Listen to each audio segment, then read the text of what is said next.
I am. Oh yeah. And Why? we're What are you live. nervous about? I'm not nervous. Well, I'm tired. but Oh, yeah. Are you going to bed after this? yes, probably. Yeah. So, hello everyone. I'm Zane Daniel. I am the director and the founder of the Higher Self Expo, and I'm super excited to have with me today Luisa of Passion Harvest. Hi, Luisa. Hi, Zane. Thank you so much. I'm so excited to be here Yeah, good. with Me your too. audience. This is going to be fun. Yeah. So, in case anybody isn't familiar, the Higher Self Expo is an online metaphysical expo or conference, and it's online only, which is kind of cool because I had been traveling around the country in a camper van, going to speaking at different conferences and festivals, and of course, thanks to COVID, that all went away. So I thought, how am I going to do this still? Okay, I guess I got to create my own. And so I reached out to some other wonderful light workers, and we had a fantastic first expo, which was actually 14 speakers over 10 hours in one day. And this time we're expanding it to 22 over 2 days. And it's September 12th and 13th. And I have to say, if you haven't already, then I highly recommend that you sign up at higherselfexpo.com to get on the mailing list. And you can find out all kinds of great stuff about the speakers who are speaking, and our schedule and all that, which has all been worked out. Finally, Luisa, I think we've worked out the schedule. I think we're finally ready to post it. With 22 people in all these different countries and continents, it's a little bit. So with that, I think I would love for Luisa to introduce herself to our audience.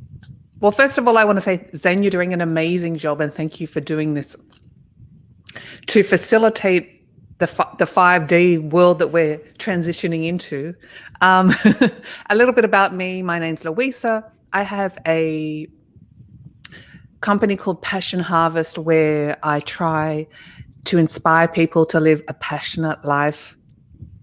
And I have a YouTube and a podcast where I interview incredible people across the globe who are in the process or are living a passionate life, like Zane. And we were just talking about why are we doing this? And I mean, a background for me, I was in corporate for a long time. And I can go into that in a minute if you want to. But I realized the life that I was living was not the life I wanted for myself. The life I wanted for myself was far greater than the life I was living. And I took steps, I took actionable steps to achieve that. And I wanted to inspire people as well to get out of bed and not necessarily jump for joy, but occasionally, and be excited about the day and not drag their weary body out of bed. And that's how Passion Harvest was born. So yeah, passionharvest.com.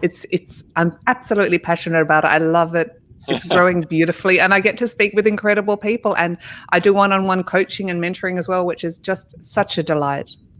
Right. That's great. I love that you're passionate about Passionate Harvest. Yes. You gotta be. It's on my top 10 Right. 10 passions, which change all the time, and we'll talk about lists in a minute, but it's definitely on the top 10. That's like, well, the idea that it'd be like, yeah, I'm kind of milquetoast or lukewarm about my Passion Harvest thing would be kind of funny. Okay, so then you are going to be talking for about 30 minutes. I believe we've got you on Sunday, right? And yes, yeah, Sunday afternoon. Right. Yeah, for us, and morning for you. Yeah. And so what is it that you're going to be talking to us about? I'm going to talk about, I do give advice, but I can only talk about my life experiences and how they've changed me, and some actionable steps to how to live a passionate life, how to live a happier life, how to live a more fulfilling life, which really ties into the 5D. I was about to say 5G, which is sorry. Yeah. Some actionable steps and tools and tips and tricks that helped me propel my life to a life of happiness and joy. And, it's not all roses and sunshine all the time, but it gets better and better each day. So do you want me to talk about a couple of experiences in my own life? Absolutely. Let's hear it. Well, there's so many things I could talk about, but I mean, I'll start talking about fear. I say to people and clients as well, fear is such a destroyer of dreams, and fear is not real. And I lived for fear, with fear for many years. And one of my passions is to embrace my fears because it's the only way I'm going to get over them. I was fearful for years. I was fearful in my marriage. I was fearful of, it's crazy, right? Fear's shadows, and shadows aren't real. But I was fearful of being poor. I was fearful of being a single mother. I was fearful of, not being married. And so many people are fearful of so many things, fearful of living, fearful of dying, fearful of leaving a job that destroys them. Right. And I often say now, be fearful, be afraid of the unlived life. That's what you've got to be afraid of. At the end of the day, on your deathbed, would you want to look back and have those regrets and say, I didn't do that. I didn't look at that sunshine. I didn't lick that vanilla ice cream to the end and enjoy every moment. And I was too afraid, and I lived a half-lived life. So that's one of the principles that I live by. And I always try and embrace my fears. And it's the only way to get through it. It's really, really like any emotion, positive or negative. It's the only way to move through it. And once you face it, the fabulous quote is, the death of fear is certain. Once you face your fear, it's kind of liberating and incredible, actually. Yeah. So one of my passions too is embrace my fear. Yes, I did leave, an unhappy marriage after many years. I'm a bit of a slow learner, and I was in corporate for a long time, and I didn't realize how unhappy I was. I didn't realize how fearful I was. I was, living the dream. And I don't know, something happened to me. Maybe I started listening to Abraham Hicks' synchronicity. And I've got this beautiful office, a beautiful cubicle, but I started meditating. This is quite a few years ago now. And I had lunch, and I couldn't interact as much with my co-workers, and I would go at lunchtime to the park across the road and sit on the grass and kick off my high heels. And I was too embarrassed. I didn't want everyone to think I was strange and I was meditating, but I'd actually look into the sunshine and close my eyes, pretending that the sun was in my eyes, but I was actually meditating. And I did this for quite a period of time. And one day, I don't know, I saw this beautiful leaf on the ground, and I realized that these moments, we live in a series of moments. Life is a chain of moments by moments. And I remember looking at this leaf, and it was just a simple gum leaf, nothing special. And I picked it up, and I thought, I'm going to take that back to my office, and it's going to remind me of these happy moments in nature, because I came to realize that these were the best parts of my working day. And I tried so hard to be happy. And I took the leaf back to my office. And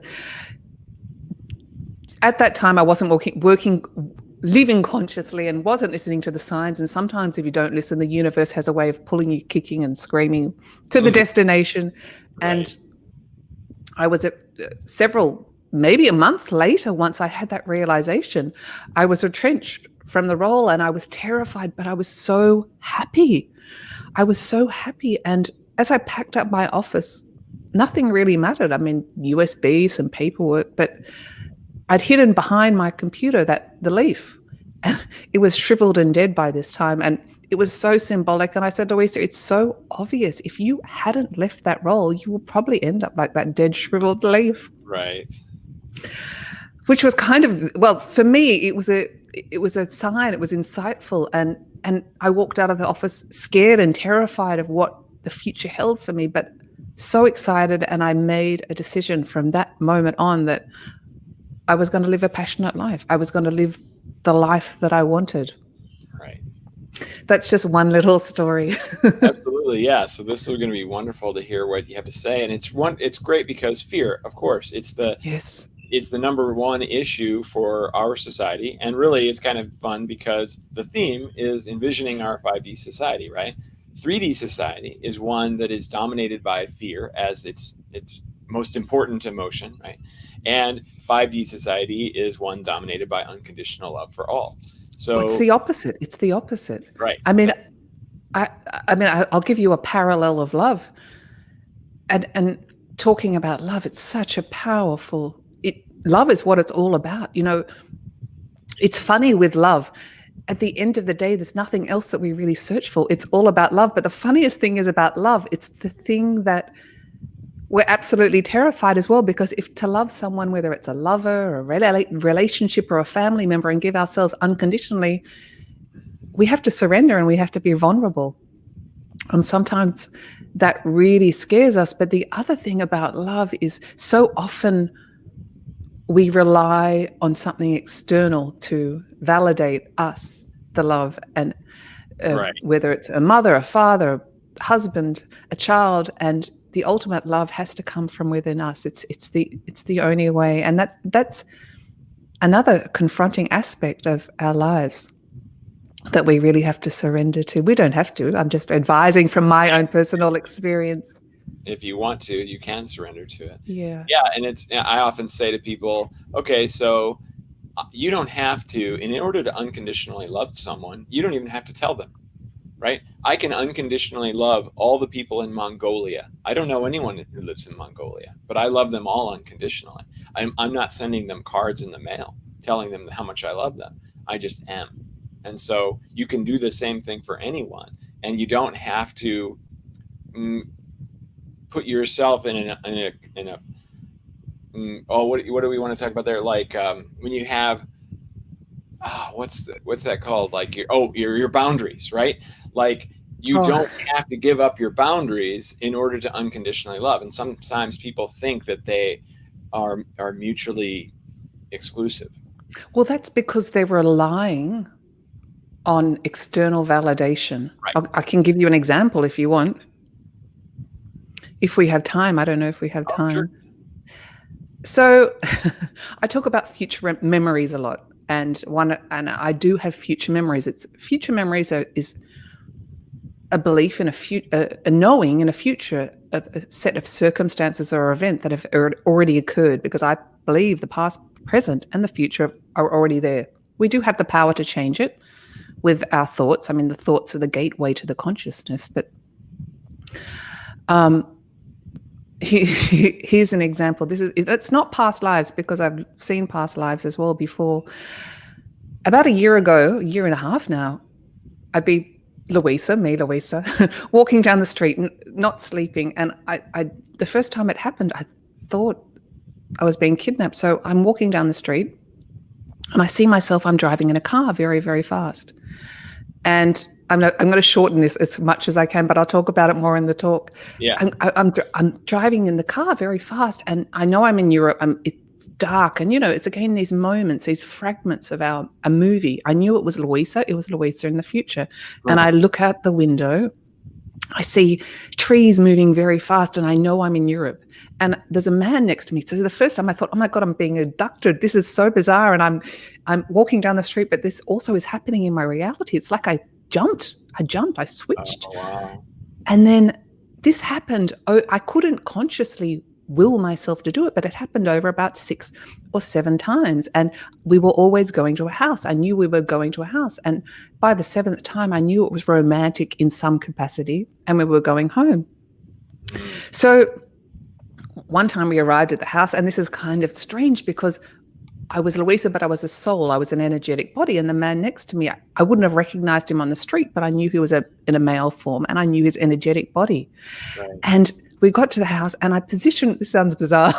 I positioned myself in a cupboard upstairs. I could see it. It's like, when you see those movies, the movies of the army movies, or people go into a place in the dark and they've got that camera and you can see everything in sort of in that dark space. Yeah. That's exactly like. So I positioned myself in the cupboard. I know this sounds strange, as a soul, but it didn't matter because I could see, or in the minds, I could see everything that was happening in the house. I could see downstairs. I could see what was happening. But this man who I called Edward, I knew his name in this life wasn't Edward, but we like to assign names to spirit guides or ghosts or whatever. And I could see, I'm in the cupboard as this soul, and I could see this Edward as a soul calling me. and he's opening all the doors and looking through the cupboards, and he didn't hear me. And this again probably happened 8 times over a period of 6 months. And then one day he came into the cupboard, and we didn't have eyes, but he saw me. And I knew that in this lifetime he would come and find me.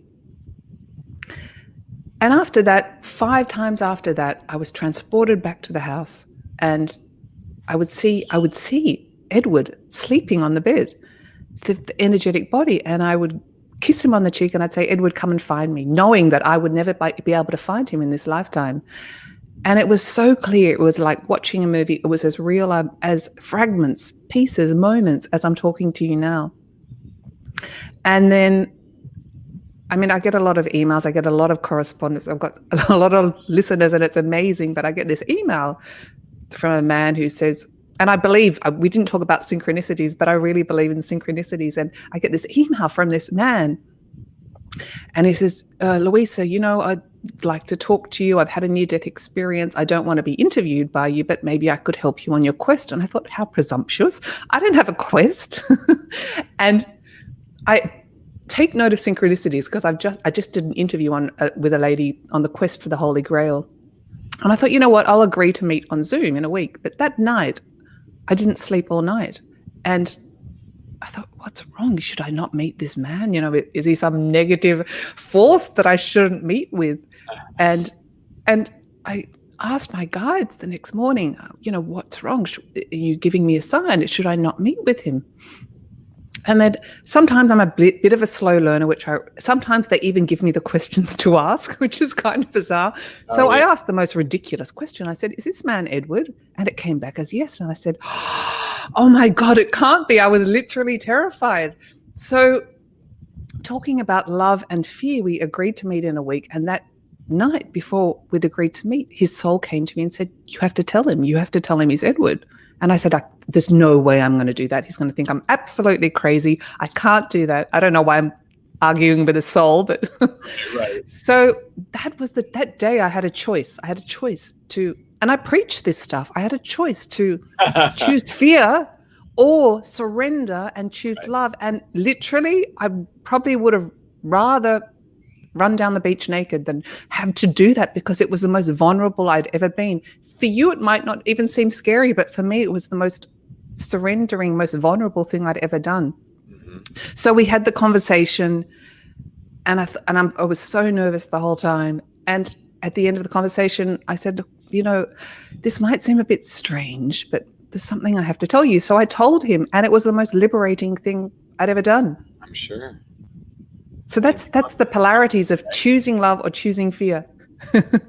And he probably really enjoyed hearing it. Well, I'll tell you about it in the 30-minute. All right, good. Yeah, teaser. Yeah. That's a part 2. Right. Okay, everybody, you got to tune in like 2 weeks to hear the rest of Luisa's story and stories. Yes.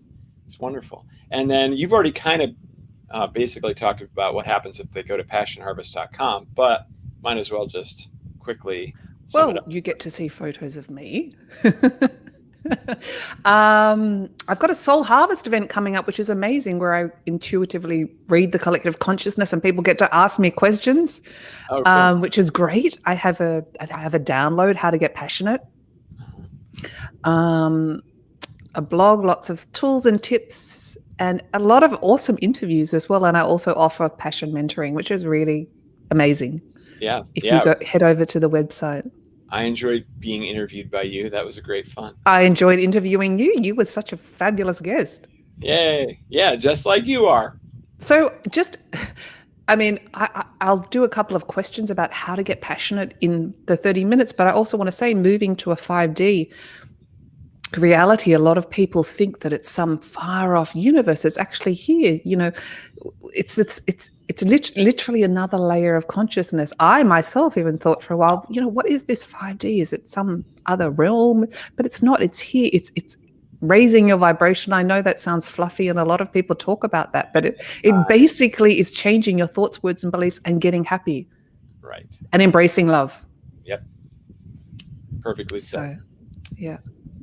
All right, my dear. Well, thank you so much. Thank you so much, Zane. Introducing yourself to our audience, and thank you for all the things that you're going to bring to our audience.